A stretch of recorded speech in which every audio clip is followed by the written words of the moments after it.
আমি লাকসামবাসীর প্রতি কৃতজ্ঞ। লাকসামের সকল সম্মানিত নাগরিকের কাছে দোয়া আছে। তবে লাকসাম ইতিহাস ঐতিহ্যের জেলা। লাকসাম আমার জন্য বিশেষ কর্মস্থল হিসেবে আমার হৃদয়ে সবসময় থাকবে। লাকসামের মানুষের সাথে সম্পর্ক সখ্যতা আছে, থাকবে সবসময়।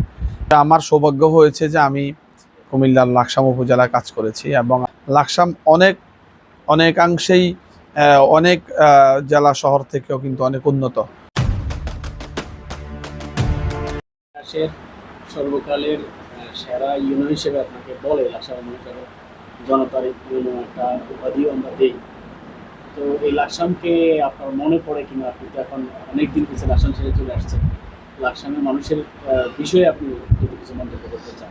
জি, আসলে আমরা সরকারি চাকরি যারা করি, সরকার যখন আমাদেরকে যেই জায়গায় বদলি করবে আমরা সেই জায়গায় কাজ করব এবং সেই দায়িত্ব নিয়েই কাজ করব এবং যেই পর্যায়ে সরকার আমাদেরকে পদায়ন করে আমরা সেই জন্য কাজ করব, এতে কোনো সন্দেহ নাই।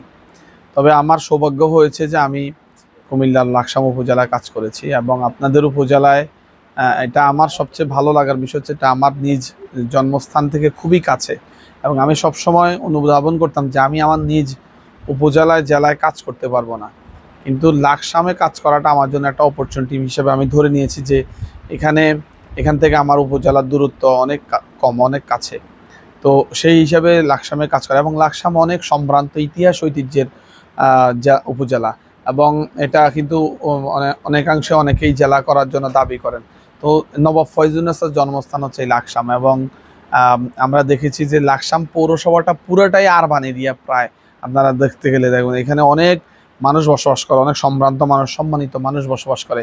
লাকসামের শিক্ষা স্বাস্থ্য অনেক উন্নত অনেক জায়গা থেকে। এখানে অনেক প্রবাসীরা আছেন যারা এখানকার সন্তান, অনেক রেমিটেন্স আসে এবং লাকসামের সার্বিক দিক যদি আমরা বলি, আমি আমার কাজ করতে যে আমি যেটা দেখেছি, এটা লাকসাম অনেকাংশেই অনেক জেলা শহর থেকেও কিন্তু অনেক উন্নত। তো এখানে কাজ করতে পারা আমার জন্য একটা সৌভাগ্যের বিষয় এবং গর্বের বিষয়। লাকসামে কাজ করতে যে সর্বস্তরের সম্মানিত সকল নাগরিকের সহযোগিতা পেয়েছি।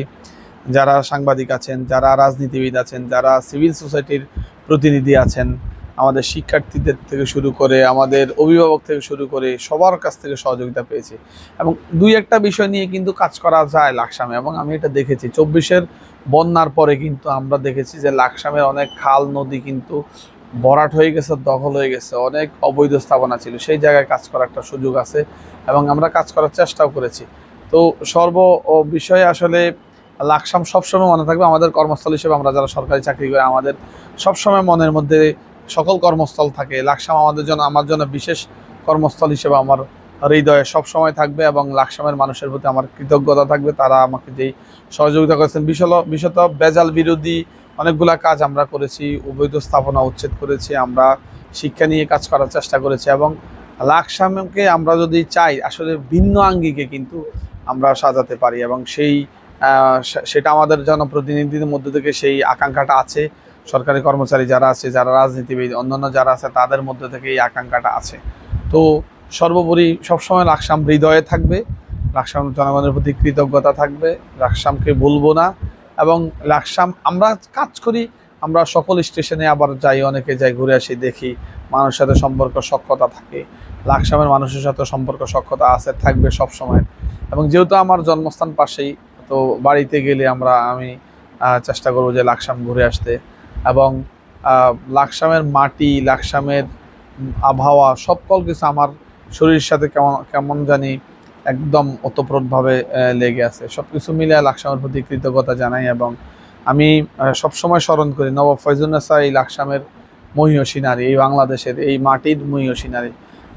তার প্রতি কৃতজ্ঞতা, তার কারণে মেয়েরা শিক্ষিত হয়েছে, অনেক শিক্ষা প্রতিষ্ঠান উনি প্রতিষ্ঠা করেছেন এবং এর বাহিরেও অনেকেই শিক্ষানুরাগী এখানে আছেন। এখানকার অনেক বড় গুণীজন আছে, সুসন্তান এই মাটির আছে। তো তাদের সবার প্রতি কৃতজ্ঞতা জানাই।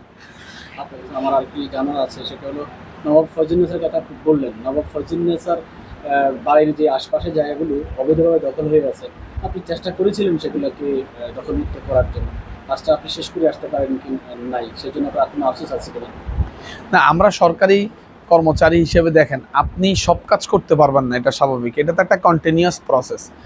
ফলে আমার পরবর্তী যিনি আছেন উনিও চেষ্টা করতেছেন, আমি জানি আমার আগের জন্য উনিও চেষ্টা করেছেন, আমরা চেষ্টা করছি, আমরা পার্ট অফ অ্যাডমিনিস্ট্রেশন, আমরা কোনো হোল না, আমি অ্যাডমিনিস্ট্রেশন একটা পার্ট হিসেবে কাজ করেছি, আমার পরের জন এটা ক্যারি আউট করতেছেন এবং সেও চমৎকারভাবে কাজ করতেছেন।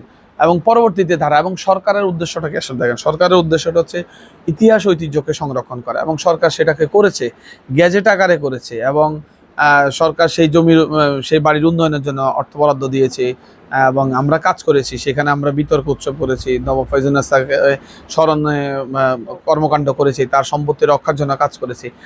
তবে একটা বিষয় আমাকে আশ্চর্যান্বিত করেছে যে ফয়জুন্নেছাকে রক্ষার জন্য, তার সম্পত্তি, তার সম্মান, তার ইতিহাস ঐতিহ্য রক্ষার জন্য লাকসামের মানুষের ভিতরে যেই আপ্রাণ প্রচেষ্টা, সেটা আমাকে খুবই আনন্দিত, আশ্চর্যান্বিত করেছে। এবং আমি এটা দেখেছি, প্রত্যেকটা মানুষ কিন্তু সেটা ফিল করে যে নওয়াব ফয়জুন্নেছা আমাদের অ্যাসেট, আমাদের সম্পদ, আমাদের ইতিহাস, আমাদের ঐতিহ্য। তো এটা সবসময় আমাদের ভালো লাগার বিষয়। আর আপনার একটা জনপ্রিয় কাজ আমাদের লাকসামগুলো উচ্ছেদ, এই যে উচ্ছেদ অভিযানগুলো আপনি সবসময় চালাতেন, এই প্রক্রিয়া, এই সাহস সবাই দেখায় না, বা এই গাছ সবার নাই। আপনি যে এই কাজটা করলেন, কিভাবে আপনি এটা অনুপ্রেরণা পেলেন?